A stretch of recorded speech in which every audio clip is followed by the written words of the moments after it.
Isang pinagpalang araw sa inyo mga kababayan. Ito ang ating pagsasama-sama na tinatawag natin na The Pillars of Truth. Batay dito sa sinabi ni Apostol Pablo sa sulat niya kay Timoteo, at siguro maganda na basahin natin para lalo nating maunawaan. Ang sabi rito ni Pablo kay Timoteo ay ito sa wikang Ingles, "But if I am delayed, I write so that you may know how you ought to conduct yourself in the house of God, which is the church of the living God, the pillar and ground of the truth." Dito natin hinango yung ating pagsasama-samang ito, the pillar and the ground of truth, sapagkat naniniwala tayo na napakahalaga sa panahong ito na tayo merong isang matatag na haligi, isang matatag na patibayan, sandigan ng katotohanan. At wala tayong ibang makikita nito kundi ito'y mula sa salita ng ating Panginoon. Kaya nga, layunin ng ating pagsasama-samang ito ay upang abutin kayo ng mga kababayan natin na maaring minsan ay hindi na nagkakaroon ng mga panahon para makapunta ng mga bahay-sambahan. Subalit sa pamamagitan ng ating programang ito at pagsasama-sama ay kahit na sa ilang saglit ay madinig natin ang mga katotohanan ng salita ng Panginoon na magpapatibay, magpapatatag ng ating pananampalataya at higit sa lahat ng ating kaugnayan sa Diyos. Kaya nga umaasa kami na sa tuwi-tuwi na ay inyong titingnan ang ating pagsasama-samang ito at kay makaugnay namin upang tayo sama-samang lumakas mula sa salita ng Panginoon na siyang haligi at siyang sandigan ng katotohanan. Okay, siguro makatutulong sa atin ngayon na tayo magkaroon ng ilang pagbubulay-bulay ng salita ng Diyos. Mario, halika na rito at makasama ka sa ating ilang mga pag-aaral ng salita ng Panginoon. Alam nyo, napansin ba nyo na ito ang panahon na kung saan ay ang mga tao ay makikita nyo na larawan ng maraming takot, maraming mga pag-aalaala na parang walang lubos na kapayapaan sa buhay. At ang nakikita kong dahilan nito ay yung pong dahilan sa nangyayari po sa ating kapaligiran sa kasalukuyan, yung kawalan ng marami ng trabaho, maraming nawawalan ng trabaho ngayon At saka, yun nga, yung pagbagsak ng ekonomiya, siguro hindi lang dito sa Amerika, kundi sa pangmundong pangkabuhayan ay ito ang nakikita natin nangyayari at nagaganap ngayon na nagiging dahilan ng panghihina ng loob ng marami mga tao.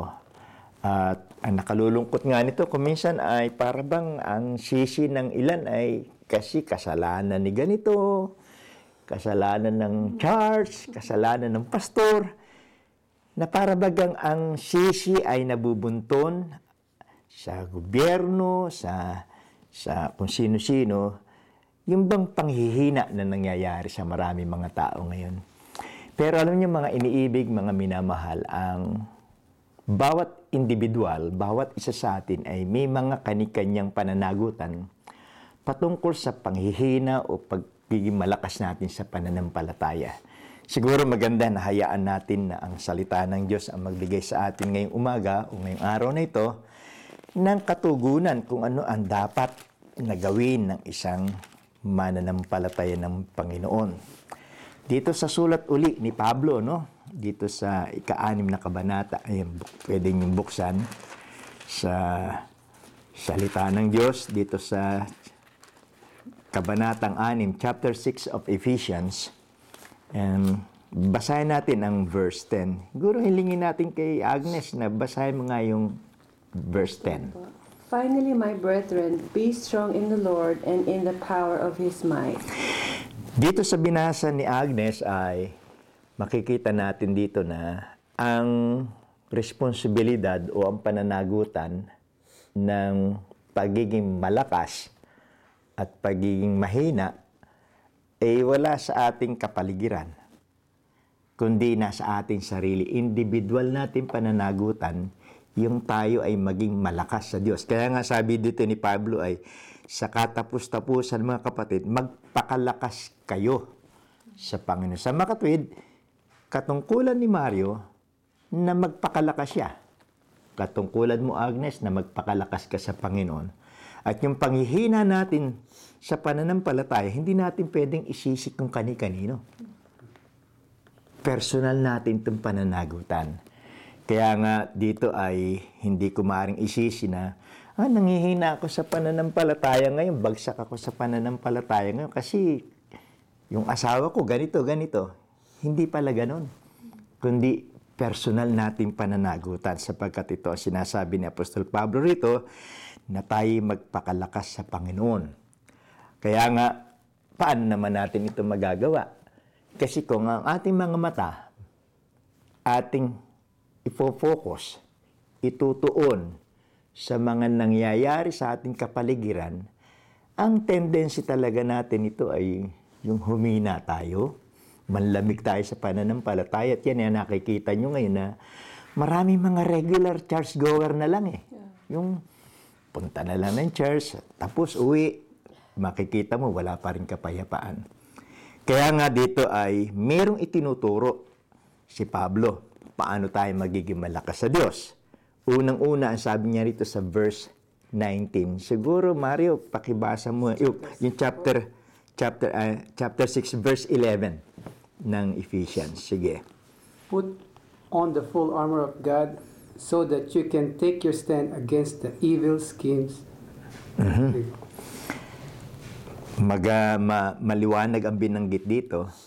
Magiging matatag ka, magiging malakas ka sa pananampalataya kung gagawin mo na isusuot mo. Paano ba yung isusuot mo? Ang sabi dito, put on the whole armor. Pag sinasabi nating armor, ito ay yung pananggalang eh. Ito yung ating inilalagay sa ating panlabas na katawan para kung ano man ang gustong gawin ng kalaban natin, hindi tayo masasaktan.